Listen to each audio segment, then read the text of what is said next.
Hello, everyone. I'm here with Dita now. Dita, how are you doing? I'm good, thank you. Yeah, I'm doing well as well. And Gita is here for, I guess, like emotional support. Gita, how are you doing? Whoopsie. We're gonna just do that over. Yeah. we don't need to stop it. I can just cut Okay. it. Hello, everyone. I'm here with Dita. Dita, how are you doing? I'm good, and you? I'm doing well. Yeah, thanks for asking. And we're also here with Gigi, who's, I guess, kind of like emotional support. Gigi, how are you doing? I'm great, thank you. Yeah. How's your day been? Today's good, a little bit rough, but good. Yeah. That makes sense. I guess sometimes we have days and it's rough, but we get through it. I guess it sounds like it wasn't too rough. It wasn't. Okay. Do you want to maybe tell us a little bit about your story? And for context, we're currently in Yogyakarta, Indonesia. And yeah, maybe do you want to get started talking about yourself? Yeah, my name is Dita. I was born and raised in Jakarta, and then I moved to Yogyakarta around 2018. And I have one brother and my parents. I live with my parents and my husband, and I have one kid, my daughter. So your parents also moved from Jakarta to Yogyakarta to here. Yes, living together with us.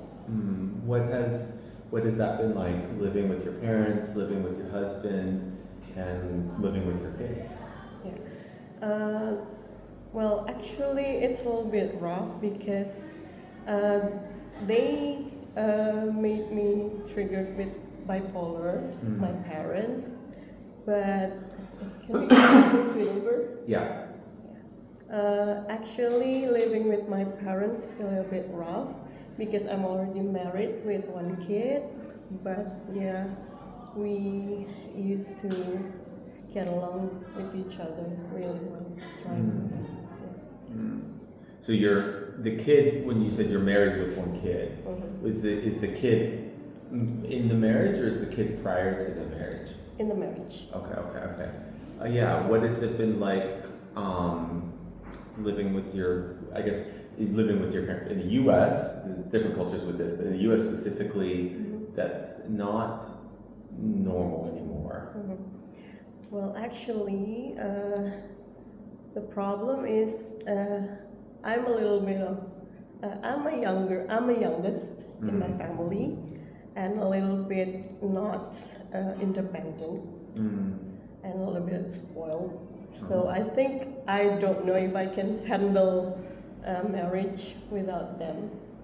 Yeah, but in Java culture, it's usual because the youngest child used to ini apa sih? Merawat, taking care of the parents. In Java, it's normal. Okay, this makes sense. And in some Southeast Asian cultures, it's the youngest child, it's the youngest daughter. In my experience, that ends up doing most likely to do this. I don't know if that's also the case in Java, that it's the youngest daughter specifically. Taking care of the parents. Okay. So what has it been like? You said that you were often both spoiled, but maybe not independent. What do you mean? I mean, I used to live with them since I was a child, and it was back then in Jakarta. And then when in university, I got accepted in Jogja in Yogyakarta University, and at first they didn't allow me to go outside Jakarta, but then I insisted because I wanted to be independent, more independent. But then after I graduated, they asked me to move back to Jakarta because they don't want to get separated with me for too long. And so they wanted you to come back, and it seems like the alternate answer was that they came here. Yes. What has it been like living, with your marriage with your husband? You said that you find the marriage hard without your parents. What did you mean, or what has that been like? I mean, I'm not used to do household things because since I was a child, I was a little bit spoiled. Mm. So I didn't really do household chores like that. And they told me to learn because I got married with my husband, but maybe I'm not really trying my best. Mm. So I still need my mother's assistance up till now. To do the To household do work. household work. That makes sense. It might be helpful to kind of explain what the expectations in maybe Java Yes. for household for housework and things like that, because there's a lot of different cultures that would do that very differently. Yeah, something like that. So what are the kind of expectations for like household work for you as a wife right now? Actually, when a woman get married, they used to separate with parents also, but I insisted to get to get along with my mother because I'm not used to do household, something like that, and then we just like, yeah, get along. And it seems like, in terms of, as a quick side, it seems like you also work, because we've talked about you working. So do you work and then come home and do household? Do you also work a full-time job, or what do you do in addition to? It seems like you do both. You do both work and household work at the same time. Actually, when I got married, I was working when I graduated. After I graduated from university for about 3 years, and then when I got married, I decided to be a full-time mother. Yeah, and then I became a full-time mother. But then my mother said like, you're not really good at household chores, so I think you better work. Do you agree? I didn't want to, but now, and then I think, yeah, maybe she's right. You think maybe she's right? Yeah, I think I'd better work. It sounds like, I mean, that sounds like an insult on her part, but it also sounds like that means that she's doing the work. Yeah. So maybe that's a bit less on your plate. Yeah, something like that. What has it been like going back to work? How long ago did you go back to work? About 10 years. I mean, I get back to work for a month now. After 10 years not working. What's that been like? Well, actually, it's because the condition, we have a financial issue right now that I need to go back to work to help my husband. So then I got a job offer, and then I get it. Do you think this financial issue, is it a temporary issue, or do you think it's just, this is what you guys kind of need going forward? Well, prior to the story is my husband got resigned from his job 2 years ago, and then he's getting hardship to get back to work, and we are helped by our parents to live, and then they say you better work to help your husband.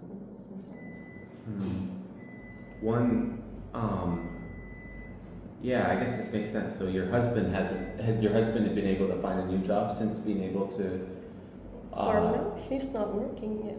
Okay, so basically you're kind of picking up the slack. Yeah. What has it been like in terms of like in the family with all these different things going on? You got the stuff with your parents, the stuff with your husband, the stuff with your kids. How has this all been? I need to be able to do my part in every. Well, actually, for now, at the time being, I'm not living together with my husband because he's moving back to his parents' house in Klaten, and I live here in Jogja. We've been like separated for about 4 months now. Sorry. Yeah, he's trying to find a new job in his hometown, and I'm trying to find a new job in my hometown. So we live separately, but yeah, for now I'm working, and he hasn't been able to find a new job. How far is his hometown from Jogja? About 30 minutes away. Okay, so it's kind of in a rough area. But it's a different province. What's it been like being separated from your husband? Well, it's tough because yeah, we had issues. I mean, like marital issues. Because like we're talking about cultural issues in Java. One of the child needs to take care of their parents. In my case, in my family, I am the one who's taking care of my parents. And then in his part, he's the one taking care of his parents. So we both are separated to take care of both our parents. Okay. Yeah, this makes sense. I guess both of you guys can't take care of both of your parents unless both of your parents move. Yeah. What is it? What kind of marital issues have you guys been having? Well, at first it's because of financial issues, because 2 years being jobless is, of course, rough. And then I was asked to move to Klaten, to his hometown, but I refused to be there. And I insisted to still stay with my parents here. And he is the one trying to take care of his parents, so he chose to be there with his parents. But well, actually, we've been divorced once before in 2019. It's a different issue, but related to mental health issues.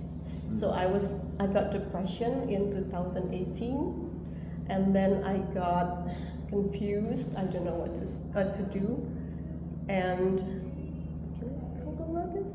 If you want to. Yeah, I get depression because of social media. So at that time, I was actively using Instagram, and then I was introduced to a man, and then I got close to him, but we never really ketemu langsung. Meeting directly. We haven't met directly. He was my university friend, but for a long time we haven't been together. We haven't met for 10 years. He was abroad, and then we met at Facebook, and then we got involved, but not infidelity, no. But yeah, we got close, and then my husband was got jealous, and then we separated. And then at that time, that guy passed away. Oh. Oh, that's really sad. Yeah, he passed away, and then I got my depression because of grief. Yeah, and then I got depression. Both my husband's family couldn't accept it, and then they sued for a divorce. Yeah, but it wasn't really it was not an affair for me. I think because we were just friends, and this thing is more like mental health issues. I mean, like depression is not something that related to a love affair. Yeah, this makes total sense. And just to make sure I have the timeline correct, your depression is 2018. So you met this guy and you had the relationship with him prior to 2018. Yeah. And then he died in 2018. And then that's when you got depressed. Yes. And then by 2019, you two got divorced based off the urging from his family. Yeah. And then, so you guys you're now remarried. So what happened to result in between 2019 and now? How did you guys reconcile, or what happened?